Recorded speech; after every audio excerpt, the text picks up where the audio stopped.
Hello, my name is Sam Park, and this is my final capstone presentation for Data Analytic 599.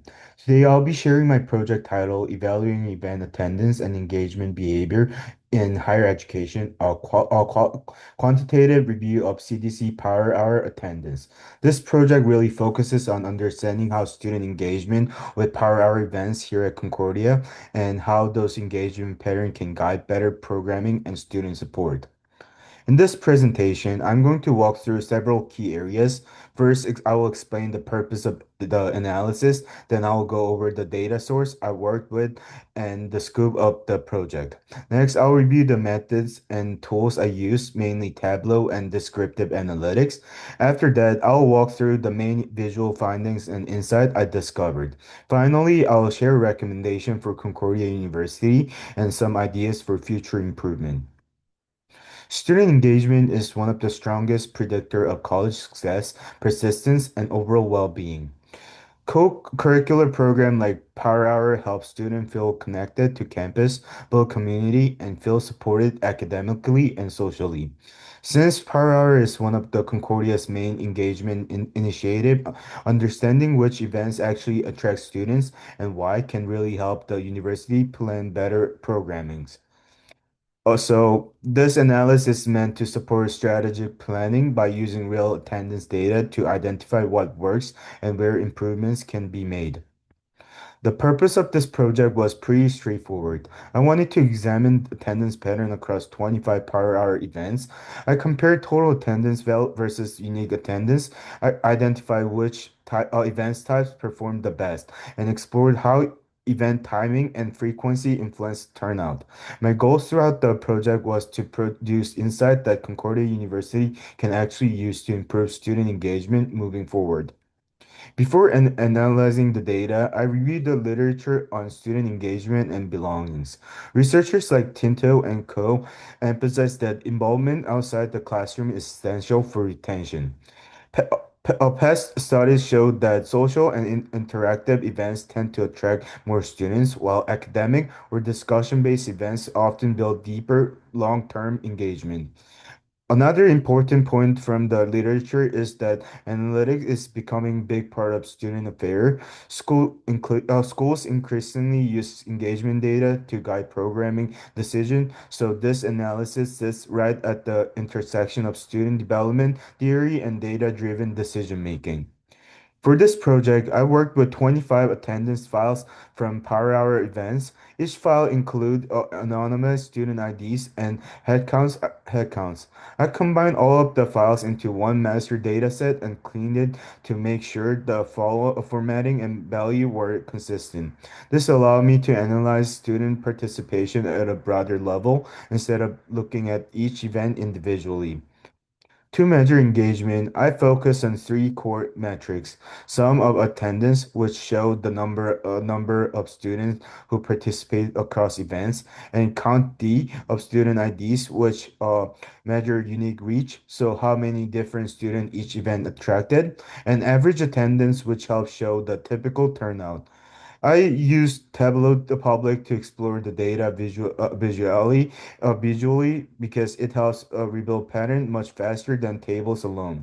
This study focuses on descriptive analytics, which is ideal for identifying trends and summarizing engagement behavior.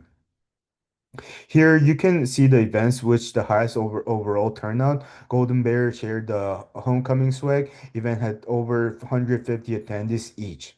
These two events alone made up roughly 20% of total engagement. What stood out from this visualization is that creative and social events tend to outperform others in attendance. It shows that visibility and excitement, sorry. It shows that visibility and excitement are strong drivers of participation.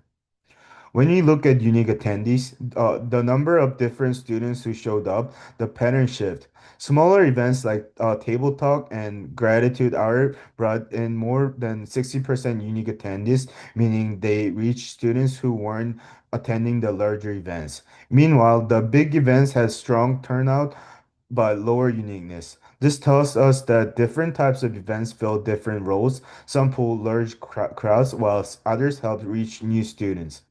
This scatter plot compares total attendance with unique attendance across all events. Around 70% of the events were primarily attended by one-time participations, but eight events showed strong repeated engagement, meaning many of the attendees came back more than once. Events with repeated attendance tend to build stronger communities and more meaningful engagement. This visualization focuses on monthly attendance trends. Mid-semester events consistently had the highest turnout, averaging about 112 attendees.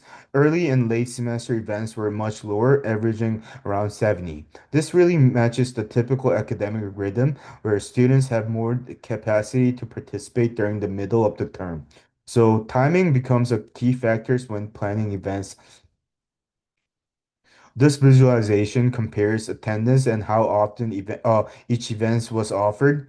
One-time events had much stronger turnout, averaging about 94 attendees. Repeated events average around 58. This tells us that novelty is powerful, where students respond better to special and unique events rather than repeated ones. Repetition alone does not increase student engagement. So overall, here are the major insight from the analysis. These are creative and social events draw the highest attendance, and academic and discussion events builds repeated loyalty. Novelty is a major driver of turnout, and mid-semester is the optimal time for student engagement. And interestingly, small events can perform extremely well depending on their event structure. This insight help explain the different roles that events play in student engagement. Like any analysis, there were some limitation. I did not have demographic data such as major or class year, which would have helped with segmentation. There was also no information about time of day or event marketing. I didn't have qualitative feedback from students, and there wasn't enough data for advanced modeling. This limitation reduced how deep the analysis could go, but the descriptive trends still reveal a lot. Based on this finding, here are a few recommendations for Concordia University. Increase creative, high-energy events during mid-semester. Pair large signature events with smaller academic discussion to reach different student groups, and begin tracking demographic data to better understand who is attending, and develop event types that encourage repeated attendance and improve data collection consistency so future analysis are easier and more accurate. For future improvement, Concordia University could add demographic field like major and class standing to attendance data. Track marketing reach to understand how promotion affects turnout and use predictive modeling to estimate future attendance. Build dashboard to compare attendance across semester and incorporate post-event surveys to capture qualitative insight. This addition would make future programming even more data-driven. And lastly, in conclusion, Power Hour clearly plays a meaningful role in supporting student engagement here at Concordia University, St. Paul. The data shows that the different events type attract different kinds of engagement, and timing plays a major role as well. Overall, this analysis provides a strong starting point for improving student programming and continuing to build a sense of belonging on campus. Thank, thank you so much for taking the time to watch my presentation. And if you have any question or would like to talk more about the analysis, feel free to reach out to me. And here are the references that I have used for this Capstone project. And thank you so much for your time again.